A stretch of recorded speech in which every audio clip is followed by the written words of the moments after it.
I got a different type of video today. This one I'm gonna be opening up the One Piece Starter Deck 7 Big Mom Pirates Starter Deck. It's really weird for me to do openings like this. I usually do openings on a different channel, but it's so weird the way I'm doing it because I want to be near the microphone so I can, have some good sounds for you guys.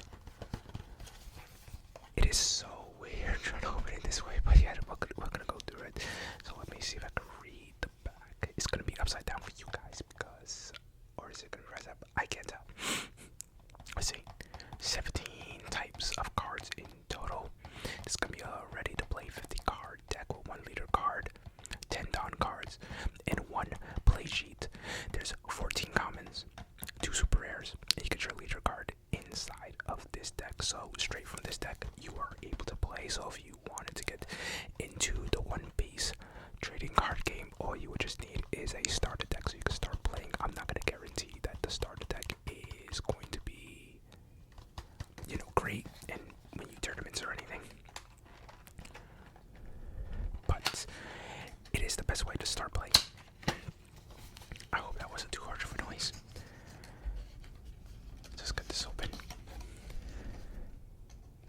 Like I said, it's really weird for me because everything is upside down, even the cards when I'm looking at the camera.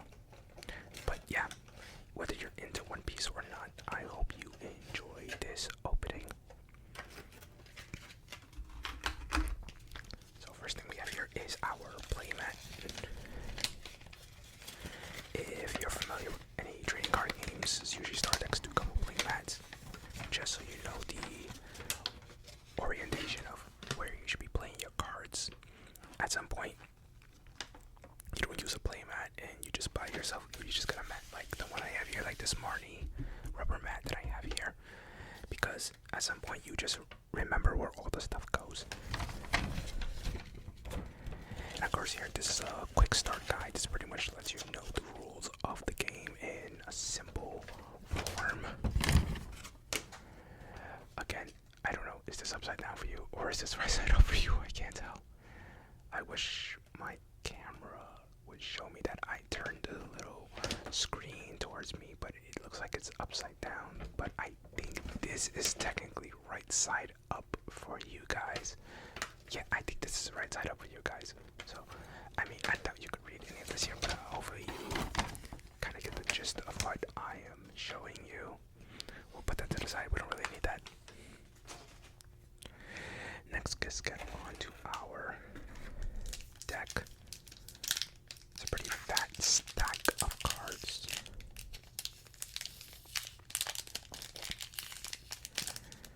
Because it's about, 61 cards altogether, because you have your 50 card deck, your 1 leader, and your 10 Dawn cards.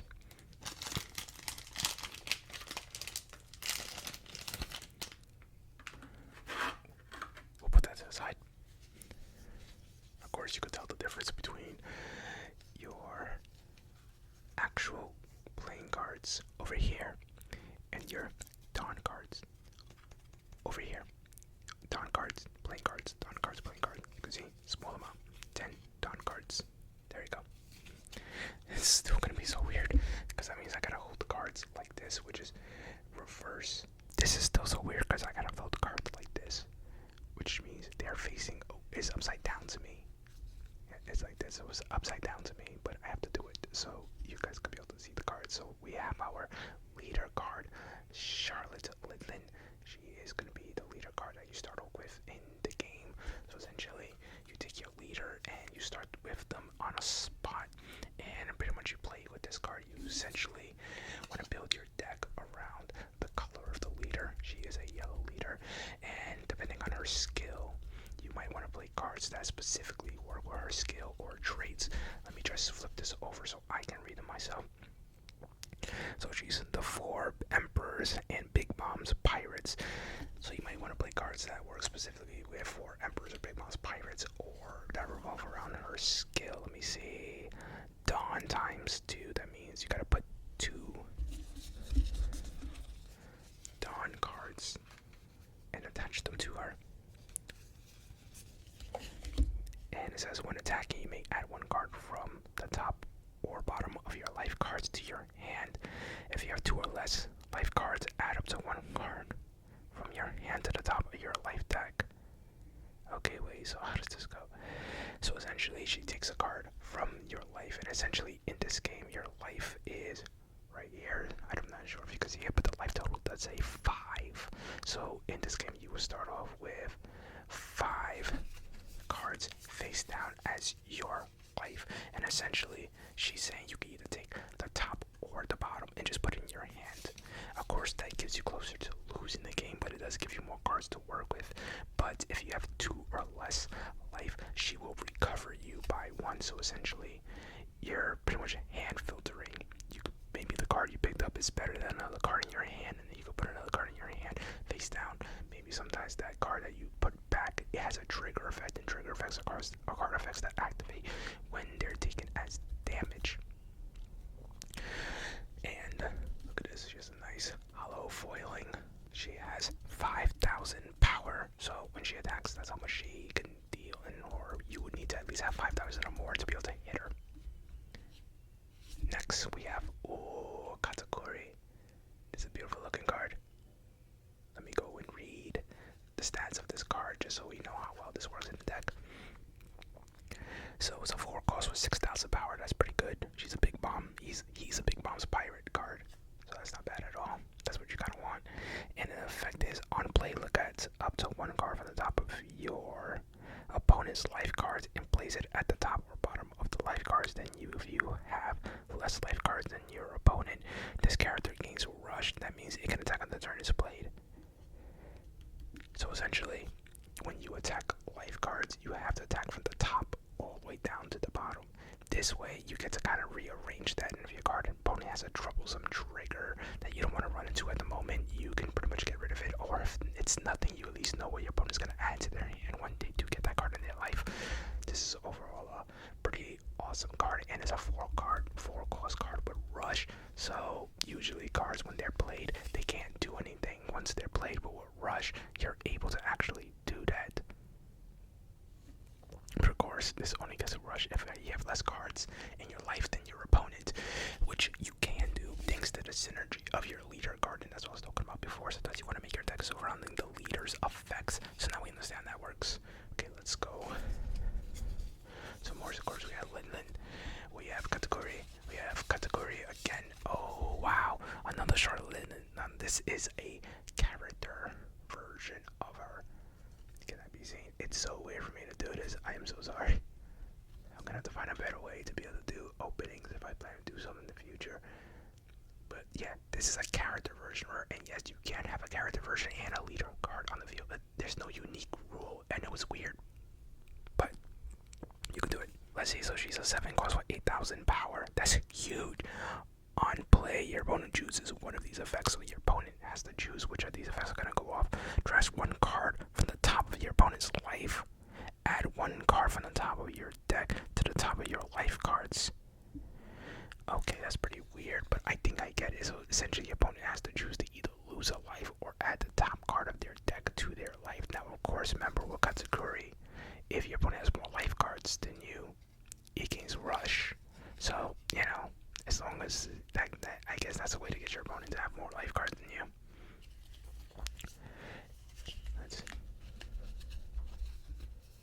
It looks like you gained 2 of those. Oh, new card. Okay, let's see. Charlotte Anna. She's just a 1 cost vanilla. That means she has, and for those who don't know TCG terms, that just means she doesn't have an effect. And you get a full playset. Then you get Charlotte Snack. Oh, so sorry. Can you see it? Okay, there we go. It's a 5 cost with 6,000. I think it says blocker on it. I'm not sure. No, it's not a blocker. It uses Dawn 1. That means you gotta attach a Dawn to it. And you may add 1 card from the top or bottom of your life cards to your hand. This character gains Banish and 1,000 power during this turn. What does Banish do? When this card deals damage to the target card, it is trashed without activating its trigger. Okay, so usually when a card in the damage zone is attacked, it'll be added to the hand, or it could be sent to the discard pile by activating its trigger effect. This card says it just goes straight to the discard pile, and this gets activate the trigger. That's actually really, really, really good. Okay, let's move on. I think you're gonna probably get a couple of them. 1, 2, 3, and 4. Cool. Yeah, you get a full playset. Okay, so our next card here is Charlotte. I can't read it from upside down. Daifuku. 4 cost for 5,000. On 1 when attacking, you may add 1 card from the top or bottom of your life to your hand. That's it. Just, I guess it's just on 1, just a way to get a card to from your life to your hand. Nothing too crazy. Got a new card. Charlotte Flambe. A 2 cost for 4,000. She's a vanilla. She has no effect, but the fact that she has a lot of power for coming up a really small cost is good. Okay, so we got the next card here. Hope you can see that perfectly. That should be Charlotte. They will have Charlotte in the name, so that's why I know. So Charlotte Brûlée, and it's your blocker. Blockers are very important for this game because when your opponent declares an attack on your life or one of your rested cards, you have the option to use a blocker to take the hit instead. So they're very, very important for the game. Oh wait, she looks very, very pretty. Charlotte Pudding. 2 costs with 3,000 power. On play, look at 1 card from the top of your deck or your opponent's life cards and place them on top or the bottom. Oh, top. Okay, wait. Look at the top card. Look at up to 1 card from the top of your opponent's life cards and place it at the top or the bottom. Okay, so that's pretty fun. So you can either look at the top card of your deck and if your life cards, and if it's a trigger card, you might want to keep it there. If it's not a trigger card, you could say, hey, you know what, I'm going to put it in the bottom and hoping the next one is a trigger card, or you might just want to look at your opponent's card instead. And you can either, let me see, do I get to, yeah, you get to move it, yeah, again, you get to move it to the top or the bottom. So if it's a trigger card your opponent has, you can just move it to the bottom. If it's a card that they can play, that's going to be very problematic for you. Put it in the bottom, that means it's their last life card. You don't have to deal with it for quite a while. Okay, so our next one is Charlotte Mondior. Is a 3 cost with 4,000 power, and he activates during the main phase. You may rest this character. That means turn it from, so sorry, from vertical to horizontal. Sorry, this is so weird trying to film this way, I swear.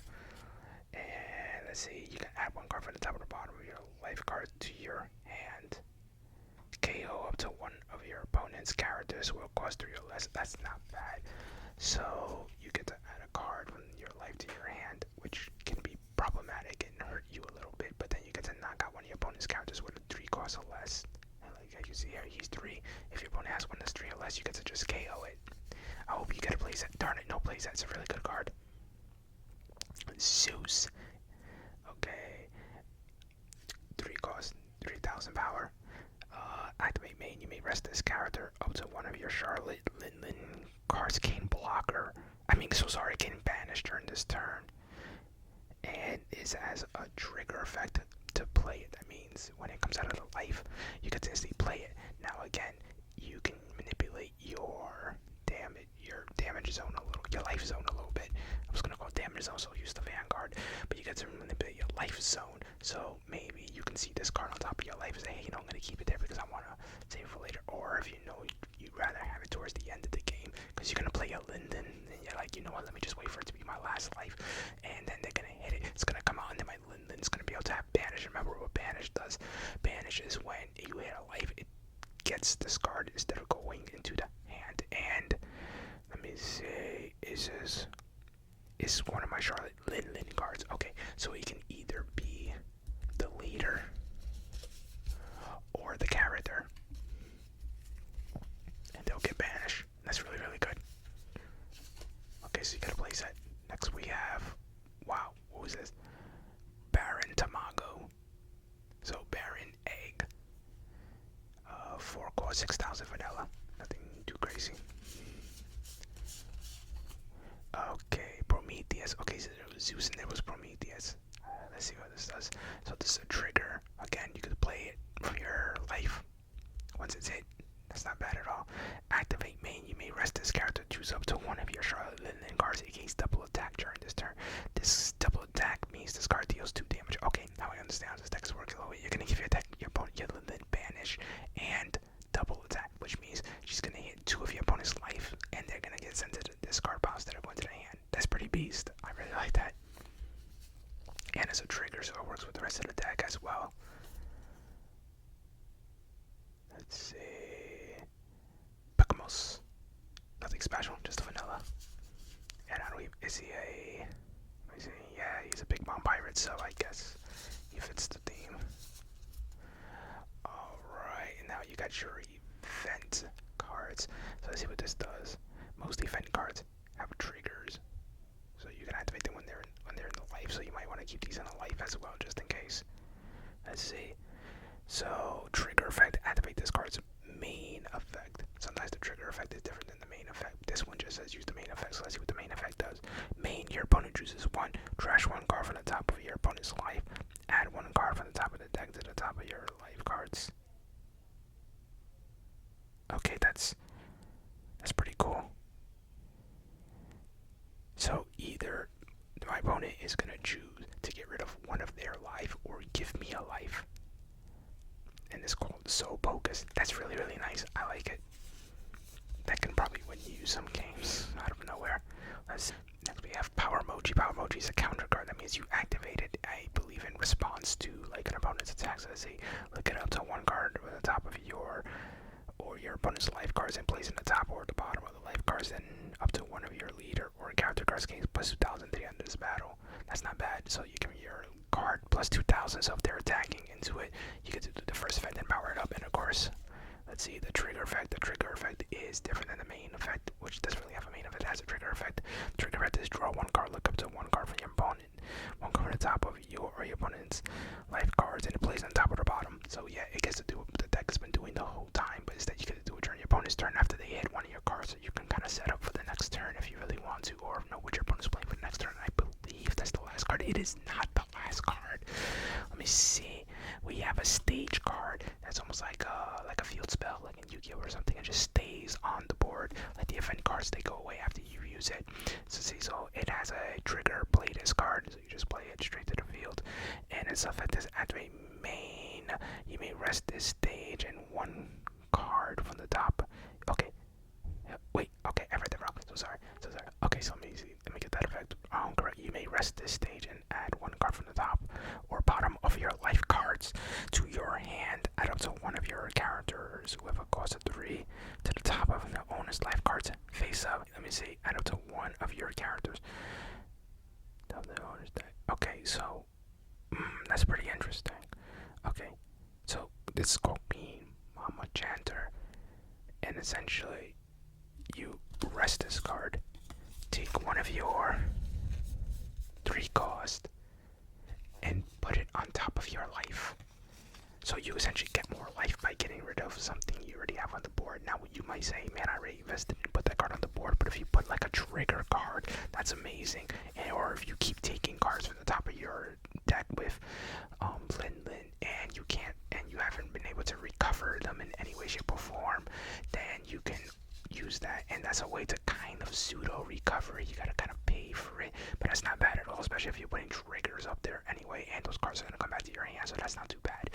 Overall, this seems like a really interesting deck. This looks really, really interesting deck. I definitely want to try this out or see what I could add to it. Oh, this is my first time ever realizing that leader cards have red backgrounds. I never knew that. I have a few cards, and I never once noticed that. Okay, but that's gonna be the end of this opening. I hope you guys enjoyed that. If you wanted me to do that with more card games, or maybe more One Piece, or just more openings in general, I can try to give it a try, and maybe hopefully do it in a better way, because this is so weird to do this upside down for me. Hopefully it's coming up right side up for you guys. If not, that's gonna be a pain to edit, but I hope that is not the case. I hope you guys are really enjoyed this opening, and maybe you have some interest in the game, even if you're not a huge One Piece fan or anything of that sort. Hopefully you get a little bit of interest in the game, because the game is actually really, really fun, really easy to pick up as well, and very new player friendly in terms of just getting started, being able to play a lot of simple effects as well, nothing too crazy, just in case you gotta get lost in the difficulties of something like Yu-Gi-Oh or Magic the Gathering. It's like I kind of need something a little bit more simple, but very, very fun. As long as you can find these cards, it shouldn't be too bad. Usually you can get them sometimes you can find them at Target, or to my surprise, you can find them at Hot Topic. I did find some cards at Hot Topic. I was so surprised to actually see One Piece cards at Hot Topic, but they are topic as well. So if you want to try them out, of course, you could just buy the singles online. Don't get scammed though. Sometimes these sell out pretty fast, and a lot of people want to overcharge for the deck. So please don't fall for anything like that if you want to get started in the game. But that's gonna be it for this video, people. I hope you guys really enjoyed it. And of course, the channel is very new, so I appreciate any help that you can give their channel. So if you could like the video, if you want to comment anything, that definitely helps as well. And I would definitely appreciate subscribe